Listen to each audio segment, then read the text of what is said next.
Spending time in nature has been shown to reduce chronic stress, lower blood pressure, and improve overall well being. So, why not layer up and go hiking in the winter, and look for mushrooms while you're at it? You might be surprised by how many are out there.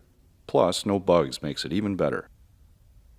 In this video, I'll hike the driftless area of southwest Wisconsin and share tips on identifying mushrooms based on their physical traits and other features. Let's explore some of the fascinating fungi that can be found in this winter landscape. This first mushroom was camouflaged among the leaf litter, growing from a stick of deciduous wood. A quick look at its underside reveals it's a polypore, identifiable by the large slot-like pores with thick walls. The top surface is uneven, with irregular edges and a pale white color. Notably, there's a prominent bump where it attaches to the stick. Also, the flesh is tough and leathery. This is the lumpy bracket. While its pore surface might resemble other mushrooms, the combination of its uneven pale top and distinctive attachment bump make it unmistakable. Most field guides still refer to it as Trametes elegans, but that name is now outdated. Showcasing one of the many unusual forms mushrooms can take, I also found this one growing on deciduous wood. It's a jelly fungus, with its bright yellow gelatinous texture standing out against the drab backdrop of the winter forest. I believe this is Tremella mesenterica, identified by its vibrant yellow color and its preference for deciduous wood. There are other genera of jelly fungi that share similar colors, but they grow on coniferous wood. Interestingly, Tremella species are actually parasitic on other fungi, but in the case of mesenterica, the host fungus is usually not visible. This next mushroom is one of the most common in North America. This is Trametes versicolor, better known as the turkey tail. The top surface features alternating bands of color and texture. While the cap colors can vary widely, sharply contrasting zones of both color and texture are consistent features that distinguish turkey tail from other species in this genus. The underside has relatively small pores that begin white but turn brown with age. By contrast, other Trametes species like the lumpy bracket we encountered earlier have larger pores.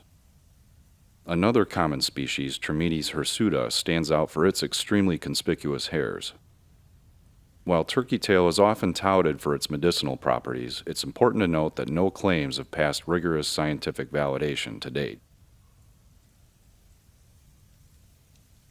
This next mushroom is also extremely common and, at first glance, resembles turkey tail with its concentric bands of color on the cap surface. However, this one is false turkey tail, Stereum ostrea. The easiest way to distinguish false turkey tail from true turkey tail is to check the undersides. False turkey tail is not a polypore, and its cap bottoms are completely smooth. Another distinguishing feature is the fruiting body shape. False turkey tail often forms funnel-like structures that appear sliced down one side, whereas turkey tail's fruiting bodies are typically flat. Once you've gained experience identifying these two, their differences become second nature, and you won't always need to flip them over. This forest had plenty of deceased paper birch trees, many of which were covered with bracket mushrooms. My initial guess was the birch polypore, a common species associated with birch trees. However, a closer examination led me to identify this as Fomes excavatus. This mushroom has a distinctive hoof-like shape, with grayish zones on the top of its caps and a brown pore surface underneath, characterized by very tiny holes. While the birch polypore also develops brown pores as it ages, it differs in a few ways. The birch polypore has a thicker margin that rolls over the edge of the cap and lacks the zoned pattern seen on Fomes excavatus. Next is another polypore shelf mushroom, but this one is much larger. This monster is Ganoderma applanatum. Its top surface is hard, with concentric bands of color, ridges, and scalloped edges. But what makes this mushroom famous is its underside, where it has fine white pores that turn dark when scratched. This feature gets used by artists as a medium for making scratch art. This mushroom can grow on both living and dead wood and on both coniferous and deciduous trees, but it most often appears on dead deciduous trees. Finally, I was surprised to spot a cap and stem mushroom growing from the ground at this time of year. These were under a black oak tree. The caps are flat and pale gray with brownish hues towards the centers, which are slightly sunken.